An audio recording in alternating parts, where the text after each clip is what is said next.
Professor, aqui é o Levi, fazendo a apresentação do pré-projeto 3 da disciplina de transferência de calor e massa. Análise de um trocador de calor da geladeira. Bem, coeficiente de transferência de calor externo. Nesta etapa será calculado o coeficiente de troca de calor por convecção externa, considerando a circunstância de escoamento em feixes tubulares, ou seja, em matrizes tubulares de forma alinhada. Desta forma, pode-se estimar o coeficiente de convecção externo médio para uma convecção forçada, com uma velocidade de escoamento de 2 metros por segundo, utilizando 20 tubos, ou seja, duas colunas de 10 tubos em cada. Aqui está a representação mostrada esquematicamente desses tubos. Aqui tem alguns valores adicionais. E bem, utilizando o S para calcular os valores do número de Reynolds e o de Prandtl, nós achamos que o número de Reynolds é 1014 e o de Prandtl é de 0,729. Para o caso de matrizes tubulares, o valor do número de Nusselt médio será dado pela seguinte expressão. Nós temos essa expressão aí para o número de Nusselt. E considerando o fator de correção devido ao número reduzido, nós multiplicamos por 0,8. E consultando a tabela 7.4 do livro texto, nós vimos que neste caso, pode-se aproximar a situação para um único cilindro. Assim, os valores serão determinados pelo número de Reynolds, ou seja, como o número de Reynolds é maior do que 1000, está entre 1000 e 2 vezes 10 à quinta, o C vai ser 0,26 e o M será igual a 0,6. Portanto, calculando o número de Nusselt médio, ele vai dar igual a 11,987.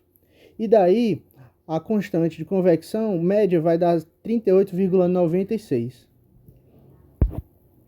Agora, para encontrar a nova taxa de transferência de calor, deve-se utilizar a média de temperatura logarítmica do sistema. No entanto, será primeiramente encontrada a temperatura de saída, como mostrada na expressão seguinte. Daí, nós encontramos que a temperatura de saída é de menos 18,75 graus Celsius ou de 254,25 Kelvin. Portanto, calculando a média logarítmica de temperatura do sistema, nós encontramos que ΔTml é igual a 19,576 graus Celsius. Calculando novamente a resistência térmica e utilizando os valores de resistências calculados em capítulos anteriores, encontra-se que o coeficiente global, o U, vai dar igual a 40,289. Desta forma, a taxa de transferência de calor será igual a U vezes a área externa vezes ΔT, que vai dar igual a 118,30 watts.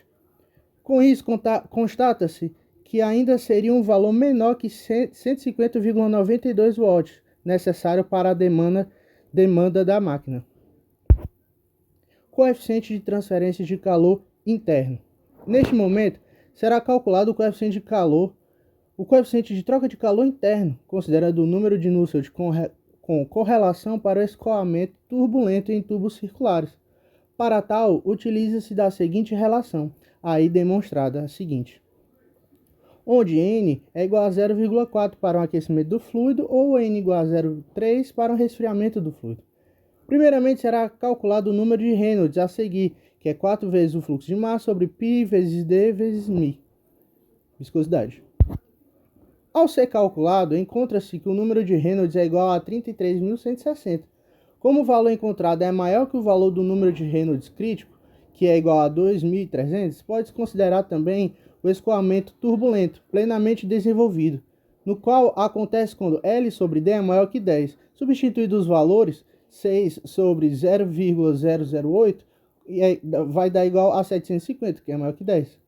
Portanto, o número de Nusselt pode ser calculado por 0,023 vezes o Reynolds elevado a 4,5 vezes o número de Prandtl elevado a N. E adotando esse N igual a zero e o número de Prandtl para a temperatura média, que já foi calculado anteriormente, chega-se em que o número de Nusselt vai dar igual a 36,33. Calculando assim o coeficiente para o vapor saturado, tem-se que o coeficiente para o vapor saturado vai dar igual a 155,31. Portanto, para calcular o coeficiente para o caso líquido saturado, será utilizado o Nusselt igual a 4,36, como está em tabela do livro texto.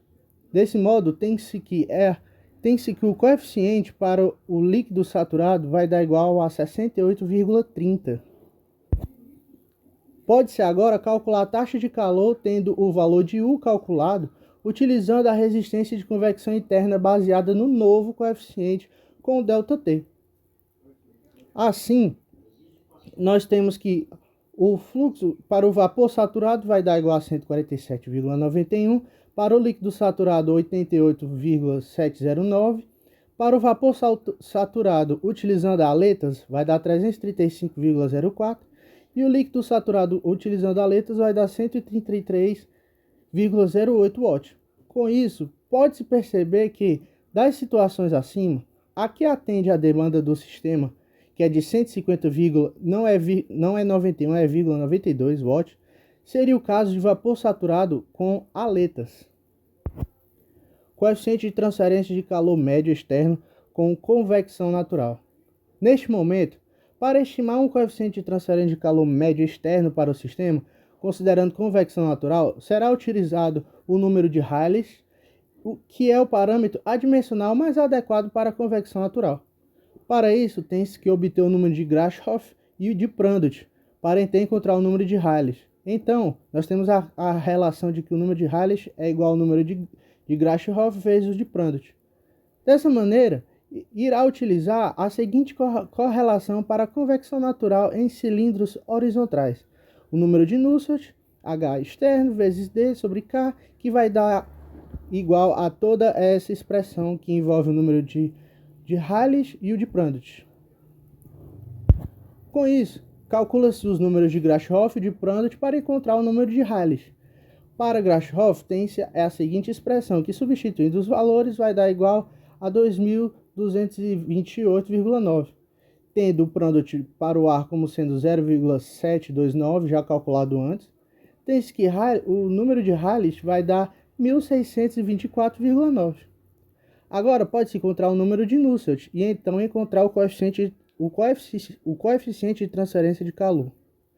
Para tal, tem-se que, substituindo os valores encontrados na expressão para o número de Nusselt, nós encontramos que ele é igual a 2,9031.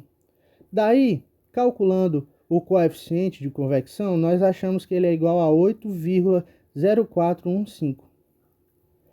Portanto, obtém-se que o calor demandado será igual a 49,980 watts. Com isso, pode-se perceber que, utilizando o coeficiente de convecção natural, ainda seria um valor menor que os 150,92 watts necessários para a demanda do sistema aqui estudado. Obrigado, professor, pela atenção.